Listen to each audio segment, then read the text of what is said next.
Hi hello నమస్తే, welcome to Kaiser news. నేను Vamsi Krishna. Present మనతో ఉన్నది గెస్ట్ మీకు తెలిసే ఉంటుంది, జాన్ పాల్ గారు. సో పాస్టర్స్ అంతా ఒకవైపు ఉంటే జాన్ పాల్ గారు ఒకవైపు ఉంటారు. సో మరి జాన్ పాల్ గారు ఏ సనాతన ధర్మం నమ్ముతారు, ఎవరిని నమ్ముతారు, విగ్రహాధారం నమ్ముతారా లేదా, సో క్రిస్టియన్ నమ్ముతారా, రకరకాలుగా చాలా క్వశ్చన్స్ ఉన్నాయి. ఎప్పటి నుంచో ట్రై చేస్తుంటే ఈరోజు పాస్టర్ గారు వచ్చారు మన దగ్గరికి. సో నమస్కారం అండి. నమస్కారం బ్రదర్. జై శ్రీరామ్. Okay, praise lord. చెప్పరా? వద్దులేండి, అంటే మీ నోట దానికి నేను ఏం చెప్పాలో నాకు తెలియదు. ఓకే ఓకే, మామూలుగా నమస్కారం. Okay okay right. నమస్కారంతో క్లోజ్ చేసేద్దాం మనం. సో నాకు మిమ్మల్ని పిలవడం గల కారణాలు ఏంటంటే, ఎక్కువగా పాస్టర్స్ అందరూ ఒకవైపు, మీరు ఒకవైపు ఉంటారు. సో మీకు వాళ్ళకి కొంచెం వివాదాలైనట్టు కొన్ని మాటలతో సభల్లో కూడా మీరు కొన్ని కౌంటర్స్ ఇచ్చినట్టు కూడా నేను చూశాను. సో విజయరెడ్డి గారు పాస్టర్ ఉన్నారు. సో ఎవరైనా ఏంటి అసలు అన్నట్టుగా మీరు ఒక కౌంటర్ ఇచ్చారు. సో ఏంటి అసలు పాస్టర్స్కి ఎందుకు పడదు ఫస్ట్ తెలుసుకుందాం మనం. ఓకే, పాస్టర్లు అంతా ఒకవైపు ఉంటారు, మీరు ఒకవైపు ఉంటారు అన్నారు కదా. నేను ఒకవైపు కాదు. ఓకే, అబద్ధం అంతా ఒకవైపు ఉంటుంది, నిజం ఒకవైపు ఉంటుంది. ఓకే ఓకే, దీనికి బైబుల్ చదివిన వాడికి నేను చెప్పిన మాట అర్థమవుతుంది. బైబుల్ చదివినప్పుడు బైబుల్లో ఉన్నటువంటి ఎసెన్స్ ఒకటైతే ఎక్కువ శాతం మంది పాస్టర్లు దానికి ఆపోజిట్లో వెళ్తున్నారు. సో వాళ్ళని క్వశ్చన్ చేస్తున్నాం, బైబిల్ ఎలా రాయబడింది, మీరు ఎందుకు ఇలా ప్రవర్తిస్తున్నారు అని. సో ప్రపంచానికి ఏంటంటే, ఏది బైబిల్ తెలియనటువంటి ప్రపంచానికి అనిపిస్తుంది అంటే, వీళ్ళంతా ఒకలాగా ఉన్నారు, ఒక ఐకమత్యంగా ఉన్నారు, ఈ వ్యక్తి మాత్రం సపరేట్గా ఉన్నాడు దేనికి అని అనిపిస్తుంది. కాదు, బైబిల్ చదివి నన్ను చూసినప్పుడు ఈ వ్యక్తి బైబిల్ పక్షాన ఉన్నాడు, వాళ్ళు బైబిల్కి అగెయిన్స్ట్ ఉన్నారు అన్నది అర్థమవుతుంది.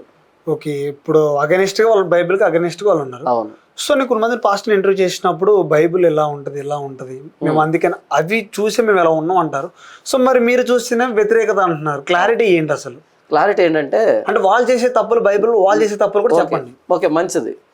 ఒక వ్యక్తి పేరు చెప్పండి, ఆ వ్యక్తి ఎలా బైబిల్కి అగెయిన్స్ట్ ఉన్నాడో చెప్తాను నేను.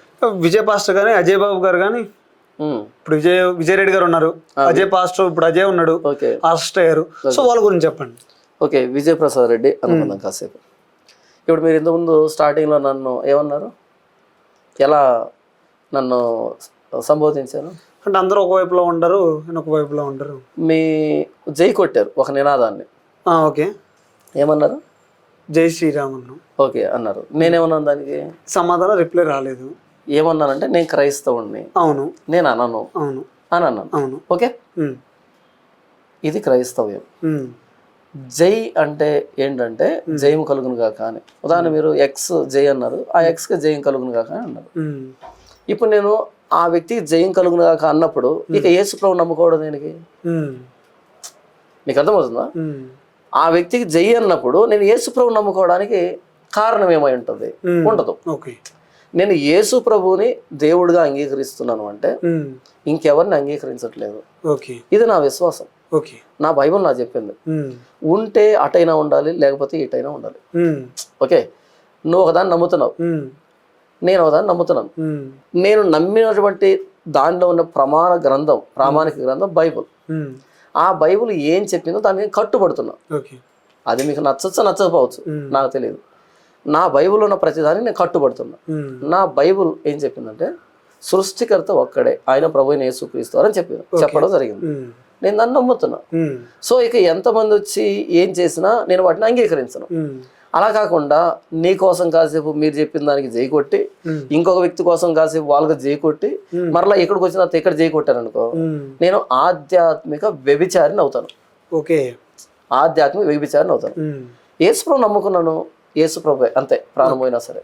కానీ ఇక్కడ ఈ విజయప్రసాద్ రెడ్డి అని ఎవరైతే మీరు అన్నారో, ఆయన మీకోసం మీకు జై కొడతాడు, వాళ్ళ కోసం వాళ్ళకి జై కొడతాడు, ఇక్కడికి వచ్చిన తర్వాత ఈయనకు జై కొడతాడు.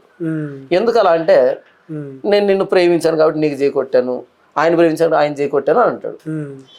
దేవుడి విషయంలో దేవుణ్ణి రాజీ పడేటట్టు చేసే అంత ప్రేమ ఉండదు. ఇప్పుడు తోటి వ్యక్తిగా మిమ్మల్ని ప్రేమిస్తాను, సహోదర ప్రేమతో ప్రేమిస్తాను, మానవతతో ప్రేమిస్తాను, కానీ భక్తి విషయంలో రాజీ పడకూడదు. అది నాకు విజయప్రసాద్ రెడ్డికి తేడా. నేను ఏమి నమ్మానో దానికే స్టిక్ అని అవుతాను. ఇక ఇప్పుడు మీరు భోజనం పెట్టారు, భోజనం చేస్తాను, నేను నీళ్ళు ఇచ్చాను తాగుతాను, నేను నన్ను ఇన్వైట్ చేశాను వస్తాను, ఓకే మనం మాట్లాడుకుంటాం, ఓకే ఇది సహోదర ప్రేమ, మానవత్వం, ఓకే మీరు కష్టాలు ఉన్నాయి, నేను ఆదుకుంటాను, నేను కష్టాలు మీరు ఆదుకుంటారు. కానీ దేవుడి విషయానికి వచ్చినప్పుడు దేవుడి విషయంలో పొరపాటును కూడా నేను రాజీ పడను. ఓకే, ఇది నాకు విజయప్రసాద్ రెడ్డి తేడా. ఇక అజయ్ బాబు విషయానికి వస్తే అజయ్ బాబు అనే వ్యక్తి పాస్టర్ కాదు. ఓకే, ఒకప్పుడు ఏమైనా పాస్టర్గా ఉండి సంఘం నడిపించాడో నాకు తెలియదు. కానీ ఇప్పుడు ప్రస్తుతానికి ఆ వ్యక్తి ఏం చేశాడు అంటే ఆన్లైన్లో వచ్చేటువంటి అమౌంట్కి రుచి మరిగాడు. ఓహో, అంటే భక్తి పేరుతో వచ్చేటువంటి డబ్బుకి రుచి మరిగాడు. మీకు తెలియదు కదా పాస్టర్ అంటే పాస్టర్ అని ఉంటాను. కాదు, పాస్టర్ కదా వ్యక్తి. ఏంటంటే ఒక పంతాన్ని ఎన్నుకున్నాడు. అదేంటంటే క్రైస్తవుల మీద దాడి జరుగుతుంది, చర్చిల మీద దాడులు జరుగుతున్నాయి, క్రైస్తవులకు రక్షణ లేదు, లేకపోతే ఏమంటారు మన విశ్వాసం ఏదో అయిపోతుంది, ఈ బయట వాళ్ళు దాడులు చేస్తున్నారు, కాబట్టి నేను వారికి సహాయం చేస్తాను, వారిని ఆదుకుంటాను, మీరు నాకు అమౌంట్ పంపించండి. ఉదాహరణకి జార్ఖండ్లో చర్చిని పగలగొట్టారు, దాని ఫోటోలు చూపెడతాడు.